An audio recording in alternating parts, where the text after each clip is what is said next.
वहाँ पे जो लोग मौजूद हैं उनको रेस्क्यू करने के लिए, उन तक खुराक पहुँचाने के लिए लोग इस तरीके से कश्तियाँ करा के जा रहे हैं और वहाँ से लोगों को लेके आ रहे हैं। अगर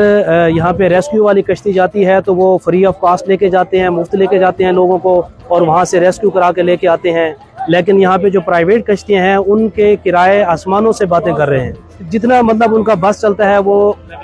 फंसे हुए, उजड़े हुए, परेशान हाल लोगों को लूट रहे हैं, ताकि वो जो ना वहाँ से पहले शराब की वजह से लूटे हुए हैं और जो उनके माल मवेशी हैं वहाँ पे जो उनका सामान है उसको निकालने के लिए और अपने फंसे हुए लोगों को बचाने के लिए वो यहाँ पे फिर अपने माल की कुर्बानी दे रहे हैं, अपने पैसों की कुर्बानी दे रहे हैं।